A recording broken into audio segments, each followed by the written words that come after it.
Donc pour cet exercice, on vous dit soit MN un segment de longueur 5 cm et D sa médiatrice. Donc il faudra tracer un segment de 5 cm, MN, et la médiatrice D. Donc ici, je vais commencer par faire ce qu'on me demande, tout simplement. Je trace MN de 5 cm. Et je vais tracer sa médiatrice. Je rappelle que pour tracer la médiatrice d'un segment, on utilise le compas. J'espère que vous vous souvenez de l'activité où nous avions tracé 10 points équidistants des extrémités d'un segment. Et donc on avait trouvé que ces 10 points étaient alignés et on avait ainsi défini notre médiatrice. Donc ici, je pique sur le point N, donc l'extrémité, une des extrémités de mon segment. J'ai choisi une ouverture de compas, peu importe laquelle. Il faut juste qu'elle soit plus grande que la moitié, parce que sinon ici, mes deux arcs de cercle, si j'en fais un autre ici, ça ne coupera jamais le premier. Donc, voilà, je prends une ouverture qui soit plus grande que la moitié. Là, visiblement, c'est plus grand que la moitié. Donc ici, je trace un arc de cercle de centre N et d'un rayon qui est plus grand que la moitié de mon segment MN. La moitié de la longueur de mon segment MN.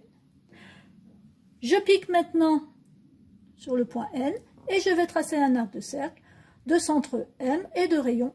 Le même, oui, alors là, attention, vous voyez, j'ai pris un rayon, je ne change pas l'ouverture de mon compas, je soulève mon compas, je garde la même ouverture de compas et je pique sur le point M.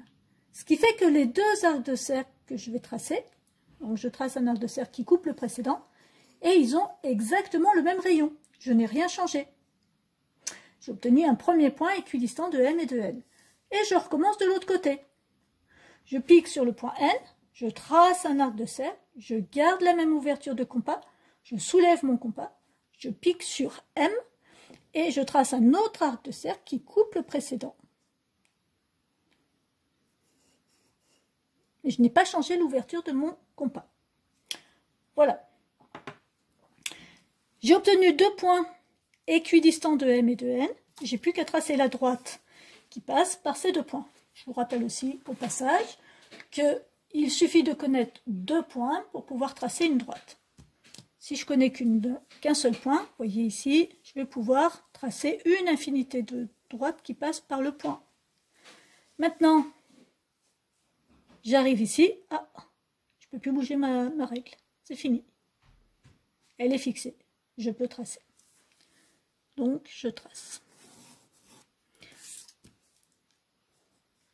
C'est la médiatrice. Elle est donc perpendiculaire au segment et elle coupe ce segment en son milieu. Ensuite, on me dit de tracer un cercle de centre M et de rayon 5 cm. Donc, je vais ouvrir mon compas de 5 cm, je pique sur 5, j'ouvre jusque 0, ou inversement d'ailleurs. Ici, je pique sur M et je trace un cercle de centre M et de rayon 5 cm.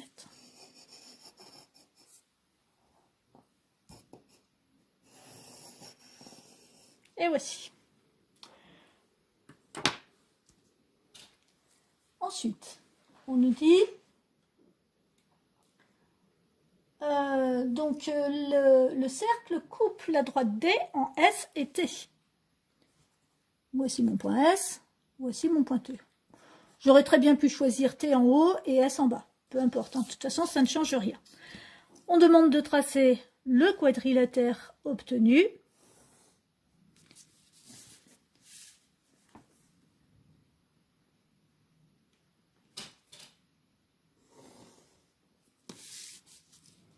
Voilà.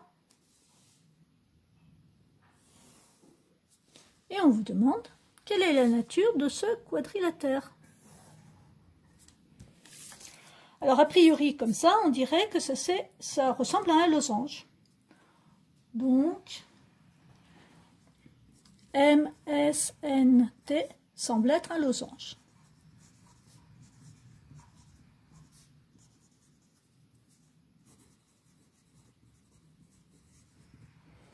Maintenant, ce qui serait bien, c'est d'arriver à le démontrer.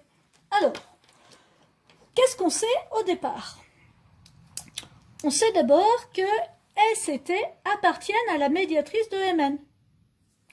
Donc, S et T sont deux points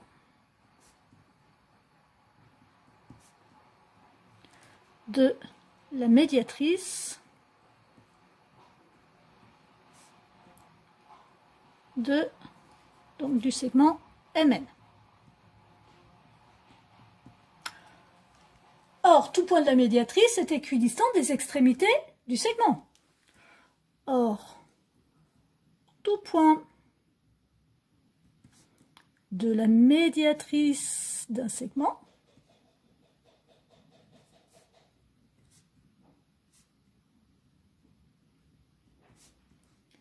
est équidistant des extrémités de ce segment. Extrémité de ce segment. Donc là, on a obtenu que MS égale SN et TM égale TN. TM égale TN.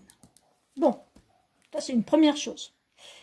Sauf que on sait que ça est égal à ça, on sait que ça est égal à ça. Pour avoir un losange, il faut que tout soit égal. Donc il nous manque une petite étape. Alors, qu'est-ce qu'on sait d'autre? Eh bien, on sait que S et T sont des points d'un même cercle. Et donc, du coup, d'un cercle, d'ailleurs, de centre quoi? De centre M. Donc, ça veut dire que MS et MT, ce sont des rayons d'un même cercle. MS et MT, alors ça c'est premier point. Deuxième point. MS et MT sont les rayons d'un même cercle.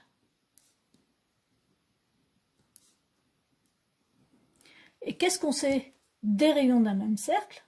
Qu'ils ont tous la même longueur. C'est même la définition du cercle. Je vous rappelle à ce sujet que nous avions fait une activité où on avait placé un point et on avait placé 15 ou 10 points ou plus, je ne sais plus. Enfin, on avait placé plein de points situés exactement à 3 cm du point haut.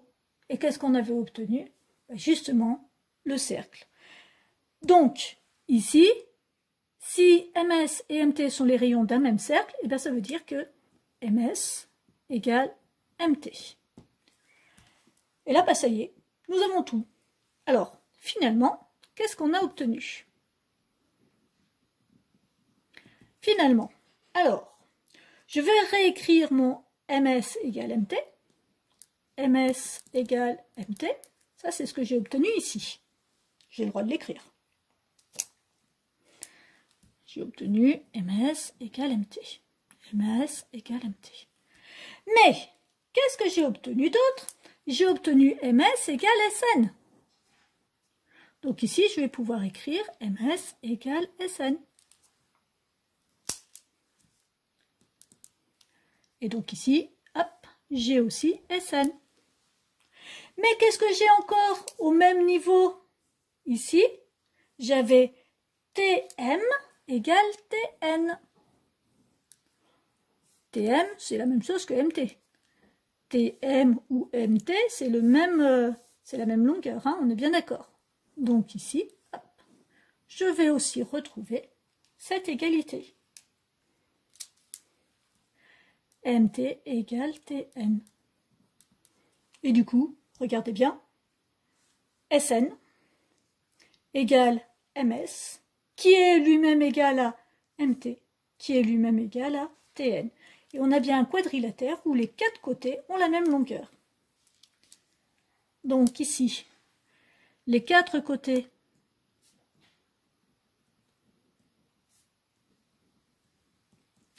de MSNT ont la même longueur.